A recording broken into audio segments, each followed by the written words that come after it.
start with the name of Allah, who is most beneficial and most merciful. Assalamu alaikum everyone. Welcome to today's lecture on UV spectroscopy. Have you ever obtained a UV spectrum with noisy baseline or unwanted peaks? Yes. Today we will explore the technique for smoothing the baseline peak of a UV graph, FTIR or XRD. But in this lecture we will just discuss about the UV graph for ensuring the accurate and reliable data analysis. As absorption of electromagnetic radiation by an organic molecule in both ultraviolet and visible region is based on the same basic principle and leads to the same type of molecular excitation. So it's called ultraviolet visible spectroscopy. It's also called electronic spectroscopy because transition can be of sigma to sigma star, n to sigma star or pi to pi star. So we also know that what is the spectroscopy, as spectroscopy is the interaction of matter and electromagnetic radiation such as light. It involves analyzing the spectrum of radiation emitted, absorbed or scattered by a sample, providing a valuable information about its composition, structure and properties. So if we talk about the wavelength range of a UV region is 10 to 400 nanometer and the wavelength range of visible region is 400 to 800 nanometer. So here is the original UV data of synthesized organic compound which I obtained by performing UV spectrophotometer for smoothing the baseline peak or removing the unwanted peak. We select one of the original data in Excel form which I saved and while performing the spectrophotometer. So हम यहाँ पे सबसे पहले जो है ना, ये ऐसे SB14 है, हम इसको सेलेक्ट करेंगे, ये एक्सेल फाइल में है। इसके साथ ही हमने इसकी जो ओरिजिन प्रो है उसको भी हमने उसको ओपन कर लेना है।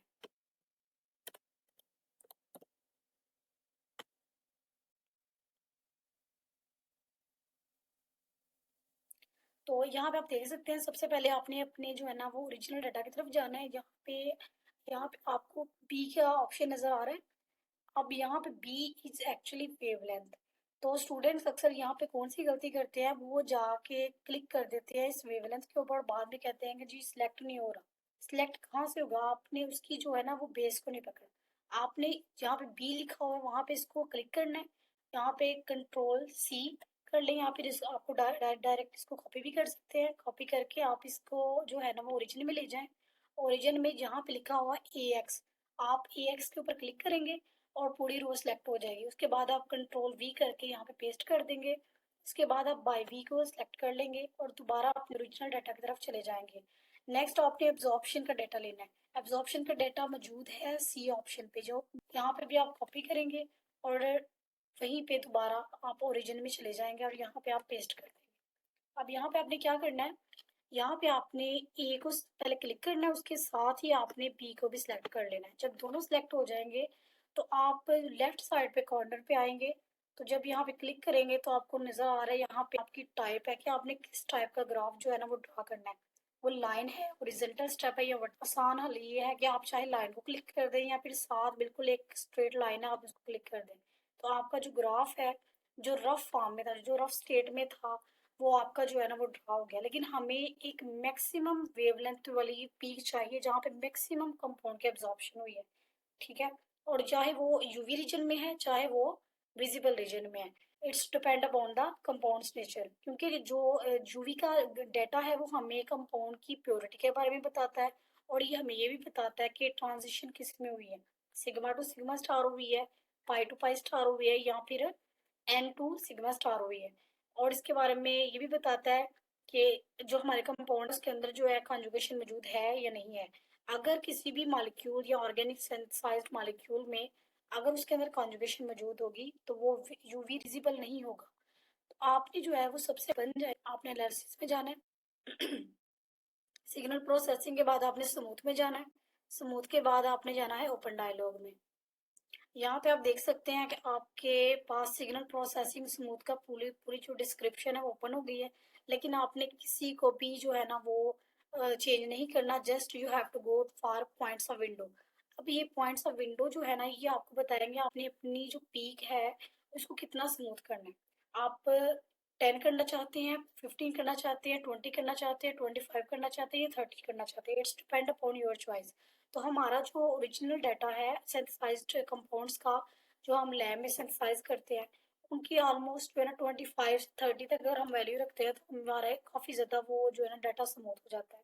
तो ये जो है ना हमने यहाँ पे सिलेक्ट कर लिया। अब आप यहाँ देख सकते हैं कि यहाँ पे दो तरह के जो है ना वो यहाँ पे दो तरह की जो पीक्स है ना वो शो हो रही है, एक रेड कलर में है और एक जो है ना वो ब्लैक कलर में है। तो आपने इस पीक के ऊपर क्लिक करना है, कर्सर को इसके ऊपर रखिए और क्लिक कर देना है। जब क्लिक करेंगे तो आपके पास ग्राफ वन यानी दो तरह के ग्राफ है, एक जो प्रीवियस वाला और एक करंट। ओके कर देना है। अब आपके पास ये सिलेक्ट हो गया। अब आपने देखना है कि हमें तो मैक्सिमम जो पीक चाहिए, आपने जो है ना इसकी एब्जॉर्प्शन पीक और वेवलेंथ जो रेंज है उसको भी एडजस्ट करना है। तो एडजस्ट करने के लिए आप जो वर्टिकल लाइन में यहाँ पे वैल्यूज लिखी हुई हैं 1, 0.8, 0.6 एक्सेट्रा, आपने किसी एक वैल्यू पे, जरूरी नहीं है कि आपने सिर्फ जो है ना वो स्टार्टिंग वाली को क्लिक करना है या एंड वाली को, जिस किसी को भी क्लिक करेंगे तो आपके सामने जो है ना एक डायलॉग ओपन हो जाएगा स्केल का। आपने स्केल के ऊपर क्लिक करना है। क्लिक करने के बाद from starting value always will be zero, और कुछ में नेगेटिव में भी जा सकती है, लेकिन जीरो जो अगर होगी तो वो इसकी प्योरिटी जो है ना वो इसके बारे में हमें बताता है कि ज़्यादा जो कंपाउंड है ना वो प्योर है और इसमें ना इसकी पीक बहुत ज़्यादा जो क्लियर आएगी। तो हमने स्टार्टिंग वैल्यू जीरो रखी है और इसके बाद 0.1 फिलहाल रखे है हमने। फिलहाल इसको बाद में चेंज करेंगे, लेकिन हमने देखना है कि पीक कहाँ तक जाती है और उसको क्लिक कर देना। बाकी किसी सेटिंग को आपने चेंज नहीं करना। ओके कर दिया। ओके करने के बाद आप देख सकते हैं कि जो मैक्सिमम एब्जॉर्प्शन हुई थी तो वो हमारे पे ब्रॉड पीक चाहिए। ब्रॉड पीक के लिए हमें क्या करना है, हमने इसकी वेवलेंथ को भी सेट करना है और हमने इसकी एब्जॉर्प्शन को भी सेट करना है। यहाँ पे है, इसको क्लिक करेंगे ना, एक डबल क्लिक करेंगे तो इस तरह जब ये पूरी जो बार है वो ब्लैक हो जाएगी तो आपने इसको डेल पे या बैक स्पेस पे नहीं जाना, नहीं तो ये पूरे का पूरा ऑप्शन जो है ना वो डिसअपेयर हो जाएगा। आपने क्या करना है, जो ब्रैकेट के लास्ट है वहां पे आपने अपना कर्सर रखना है और उसको back space step by step करें। अब यहाँ पे आप लिखेंगे एब्जॉर्प्शन, ये एब्जॉर्बेंस डाटा है तो इसके यहाँ पे एब्जॉर्बेंस आएगा। उसके बाद आपने same as it is a पे क्लिक करना है और यहाँ पे भी कर्सर को स्टार्ट पे ले जाओ और बैक स्पेस कर दें।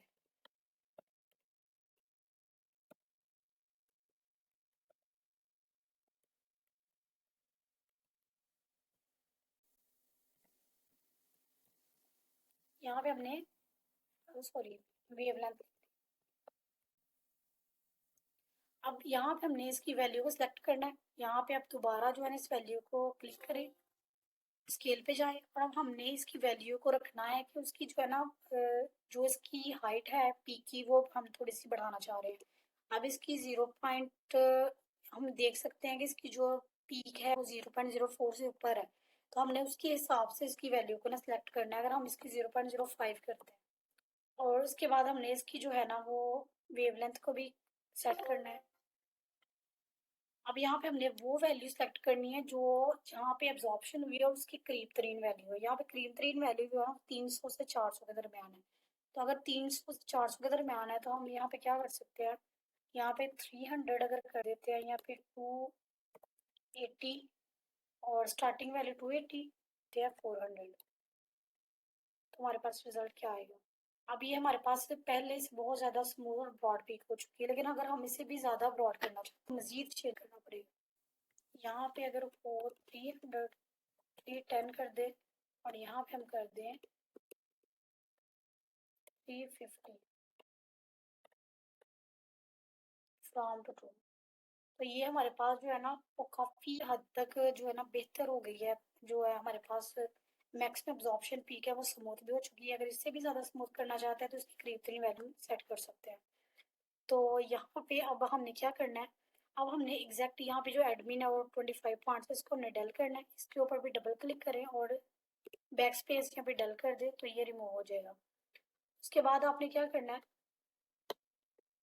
यहाँ पे आपने ये जो है डाटा कर्सर का ऑप्शन होगा, आपने इसके ऊपर वहाँ पे क्लिक करोगे तो इसकी जो वैल्यू है ना वो एग्जैक्ट शो हो जाएगी कि यहाँ पे इसकी मैक्सिमम एब्जॉर्प्शन कितनी हुई है।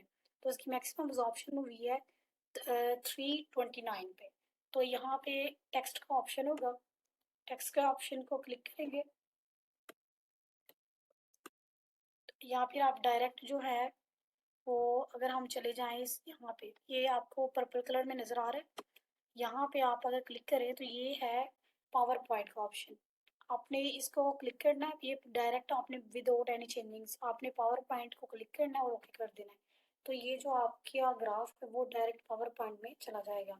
क्योंकि अगर आपने इसको वर्ड डॉक्यूमेंट भी करना है तो इसके लिए आपको जो है ना वो पावर पॉइंट में से उसके बाद आप अपनी किसी फाइल में उसको ट्रांसफर कर सकते हैं। यहाँ पे आपका जो है ना वो ग्राफ यहाँ पे शिफ्ट और लिखनी है जाएंगे। इंसर्ट में जाने के बाद जो है ना आपने जाना है शेप्स में। शेप्स में जाने के बाद यहाँ पे ए लिखा हुआ, ए का मतलब है यहाँ पे टेक्स्ट, यानी अगर आप कुछ भी लिखना चाहते हो तो यहाँ पे टेक्स्ट आप लिख सकते हैं। अब यहाँ पे आप कितनी वैल्यू थी 329 नैनोमीटर। अब आप इसको सिलेक्ट कर लें और इसकी रेंज को आप लिख लें जहाँ तक भी आप उसको एडजस्ट करना चाहते हैं।